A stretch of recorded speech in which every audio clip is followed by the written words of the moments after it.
Halo semuanya, kembali lagi bersama aku, Yolan, di Oasis, obrolan asik bareng IR Students.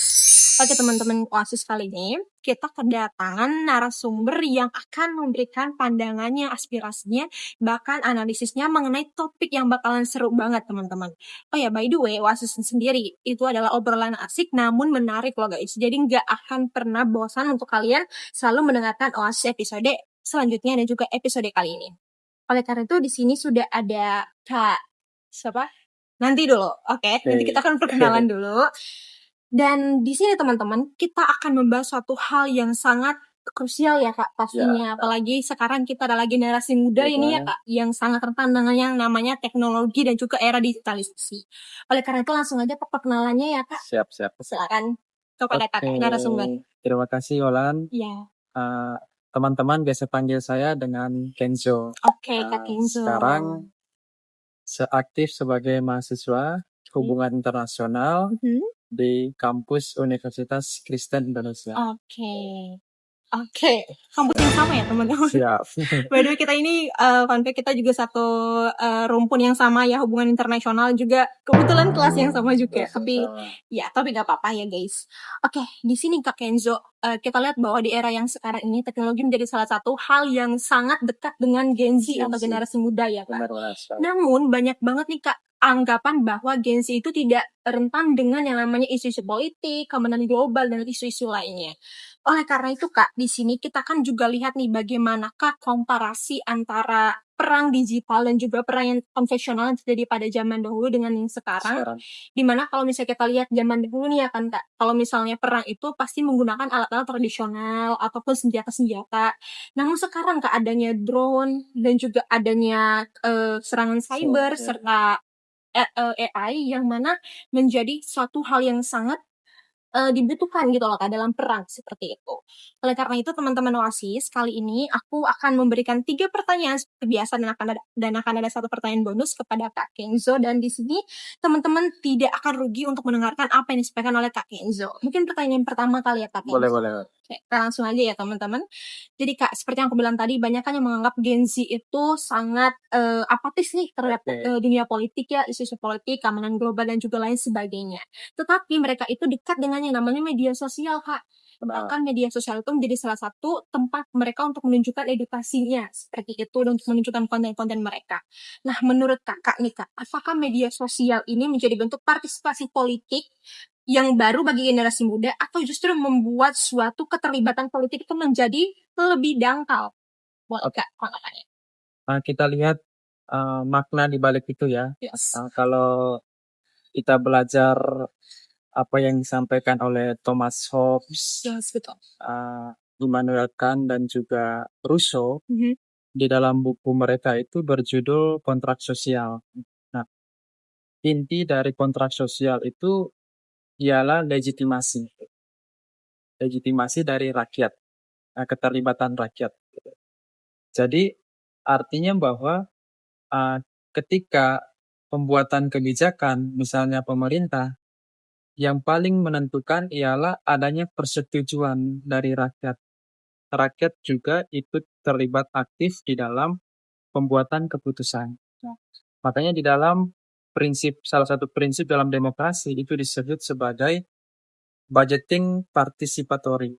Itu rakyat atau Gen Z, masyarakat ikut aktif di dalam aktivitas pembuatan kebijakan gitu. Tetapi pola itu mengalami perubahan di era sekarang dengan kemajuan digitalisasi. Keterlibatan rakyat khususnya di Gen Z itu dibatasi. Makanya kita tidak heran sekarang itu kritik dianggap sebagai ancaman.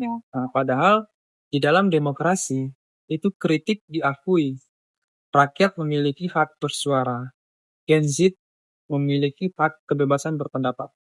Tapi akhir-akhir ini kita mengalami penurunan demokrasi.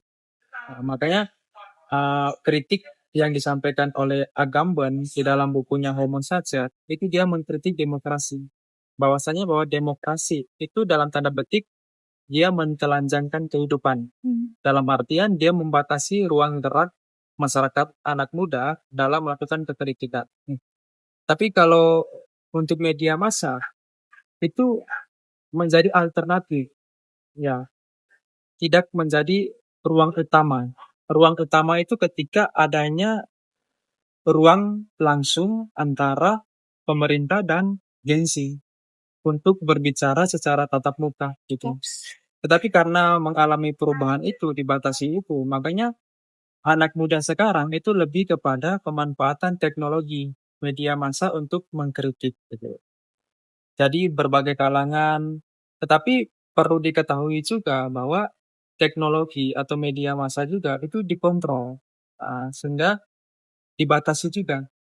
Jadi alasan kenapa kekritikan sekarang itu dibatasi, itu salah satunya karena pemerintah itu mereka takut ketika posisi atau jabatan mereka itu mengalami kekritikan. Iya. Itu yang menjadi tantangan kita di saat ini.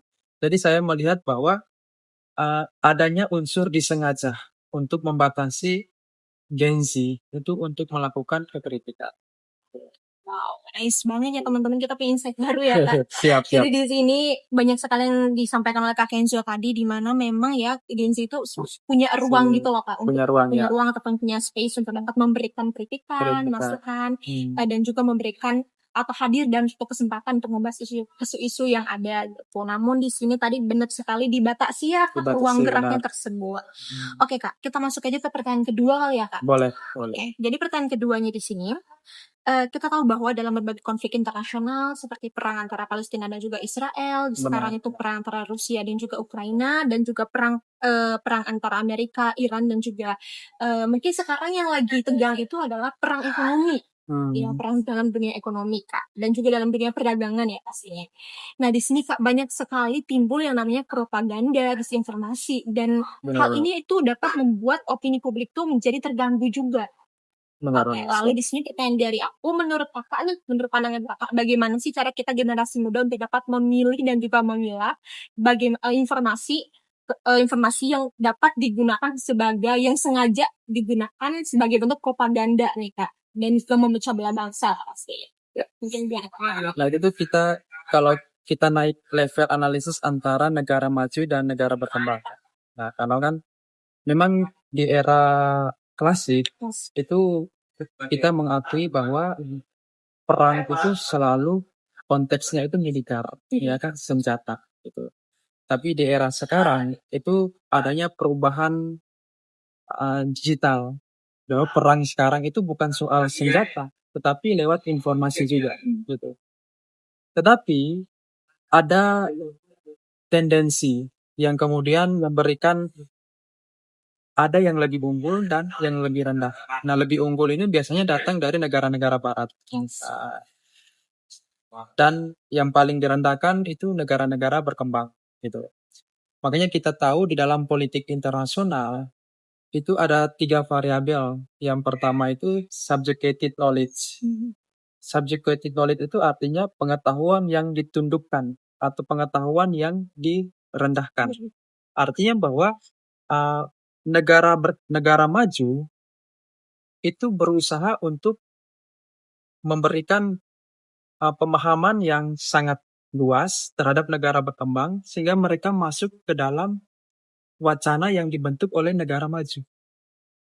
Atau dengan kata lain, bahasa yang lebih sederhana, saya boleh mengatakan bahwa negara berkembang itu terjebak di dalam wacana yang dibuat oleh negara maju. Contohnya, negara maju menjanjikan pembangunan inklusivitas, investasi begitu besar-besaran. Tetapi negara berkembang open untuk bekerja sama. Tetapi di dalam perjalanan itu terjadinya debt trap atau jebakan utang. Itu salah satu bentuk bahwa bantuan yang selama ini itu dianggap sebagai positif. Tetapi secara makna filosofis itu bantuan itu terkesan negatif. Karena dia memiliki implikasi dampak yang begitu besar masuk ke dalam lini kehidupan masyarakat. Nah, kalau kita ambil contoh misalnya perang sekarang, bahkan masyarakat kecil yang tidak mengerti apa itu perang, lalu dampak ekonomi, mereka sangat kesulitan di dalam konteks perdagangan, jual beli di toko-toko kecil gitu. Lalu yang kedua, yang paling penting itu ialah negara maju itu sering membuat problematik, masalah. Kenapa di Timur Tengah itu perangnya itu tidak berakhir? Kita harus bertanya. Karena secara teori itu perang itu dipelihara. Mengapa dipelihara oleh negara maju? Biar transaksi ekonomi itu terus berlanjut. Jual beli senjata, negara berkembang, misalnya Indonesia setiap tahun selalu membeli senjata, pesawat, dan lain-lain. Itu biar ekonominya itu rodanya itu berputar. Nah, sehingga terciptanya kekuasaan yang kita sebut sebagai asimetris. Nah, tidak seimbang antara negara maju dan negara berkembang. Nah, variabel yang ketiga yang paling penting itu disebut dividing practice. Nah, dividing practice itu pengkategorian gitu. Dari masalah-masalah itu dikategorikan untuk menunjukkan levelnya gitu. Tetapi yang paling semuanya itu kita melihat bahwa negara berkembang itu sering menjadi korban di balik politik internasional gitu. Lalu kalau kita ambil contoh isu domestik di dalam Indonesia, kita lihat di masyarakat-masyarakat di daerah timur. Contohnya Papua ya, Maluku, NTT. Mereka tuh sering terjebak di dalam pengetahuan yang dibuat oleh pemerintah. Contohnya, pemerintah menjanjikan pembangunan di tanah Papua, food estate. Lalu contohnya sekarang makan bergizi gratis juga ya, gitu. Tetapi pertanyaan dasarnya ialah apakah rakyat menikmati? Tetapi nyatanya itu rakyat tidak menikmati. Masyarakat Papua, misalnya sebelum mereka keluar dari rahim ibu ya, itu mereka itu sudah tidur di atas emas, kekayaan. Nah, ketika mereka tumbuh dewasa, mereka tidak menikmati kekayaan mereka itu. Gitu. Jadi pembangunan di tanah Papua itu ujung-ujungnya ialah mensengsarakan rakyat itu sendiri. Gitu. Mereka tidak menikmati hasil pembangunan. Sedangkan perintah dalam konstitusi itu cuma dua. Pelihara fakir miskin dan cerdaskan kehidupan bangsa. Nah, dua perintah ini itu tidak dijalankan secara baik oleh pemerintah. Kita lihat era kekuasaan presiden 3 tahun terakhir. Itu lebih banyak investasi. Ujung-ujungnya sekarang utang luar negeri Indonesia lebih besar daripada APBN. Ya kan? Jadi kita kewalahan. Gitu. Nah itulah kemudian kita melihat kontradiksi wacana yang dibangun oleh negara besar terhadap negara kecil atau negara berkembang. Gitu. Dan pernyataan itu kita analisis dengan teori yang kita sebut sebagai teori sistem dunia. Itu yang dikemukakan oleh Wallerstein. Itu dia sendiri mengatakan bahwa negara berkembang sebelum dia bertarung, itu dia sudah menjadi korban. Dia sudah kalah duluan sebelum dia bertarung. Nah kita lihat terjadi sekarang di Indonesia, ada dilema kekuasaan, dilema security, Indonesia ke sana sini bekerja sama, tetapi untungnya kita masuk pertengahan. Itu yang kemudian kita sayangkan. Wah, cukup ini ya, cukup menarik sekali. Menarik, siap. Pandangannya di sini sampai tadi mengcompare antara negara maju dan juga negara berkembang nih teman-teman. Oke Kak Kenzo, ngomong-ngomong soal negara berkembang, Indonesia kan masih dalam proses menuju negara maju ya. Dan tadi kan kita membahas juga mengenai teknologi gini Kak. Di mana di sini kan perang modern sekarang ini juga tidak hanya menggunakan tidak hanya menggunakan alat-alat perang tradisional seperti mungkin seperti senjata api. Namun sekarang itu banyak sekali teknologi yang dimanfaatkan, drone, itu kejahatan cyber dan juga AI bahkan sudah menjadi suatu struktural dalam perang begitu. Lalu menurut kakak nih Kak, apakah Indonesia sudah cukup siap dan juga sudah cukup aware untuk dapat menghadapi tantangan cyber ini dan perkembangan teknologi militer berbasis AI di masa depan? Ya. Oke, benar. Kalau soal kesiapsiagaan itu Indonesia awareness ya terhadap potensi ancaman itu. Kalau kita balik ke data itu di sepanjang tahun 2020 sampai 2024 itu dari Badan Cyber dan Sandi Negara itu potensinya itu sangat meningkat. Tetapi tadi saya baru baca tahun lalu dari BSSN itu, Badan Cyber Sandi Negara itu dia mengatakan bahwa naik proyeksi kejahatan cyber itu 714%. Wow. Jadi atau sekitar 5,5 miliar. Yes. Nah, per 1 Januari sampai April tahun 2026 itu sebesar 1,6 sekian miliar kejahatan cyber gitu. Jadi ini menunjukkan bahwa perang sekarang itu tidak lagi selalu monoton pakai senjata gitu. Tetapi cyber, kita lihat perang baru-baru sekarang Iran Israel juga menggunakan drone, Iya. ya drone tanpa berawak gitu, hanya dikendalikan oleh Starlink, oleh teknologi gitu. Gini. Nah, kalau di Indonesia juga kita meyakini kayak Starlink dan lain-lain kan gitu. Tetapi kita percaya bahwa itu tidak semuanya positif. Yes. Ada unsur negatif gitu. Dan kelemahan kita sekarang di situasi sekarang Indonesia itu ketika kita tidak punya alat penangkal. Alat penangkalnya itu masih lemah untuk menangkal, makanya kita tidak heran tiba-tiba muncul serangan pada data-data pribadi. Betul. Jadi keamanan manusia yang dikatakan oleh Gary Buzan itu bukan melulu terkait perang senjata, Yes. tetapi lebih sekarang di era kontemporer itu kita meyakini keamanan data, keamanan informasi, dan itu justru lebih berbahaya ketimbang keamanan tradisional gitu.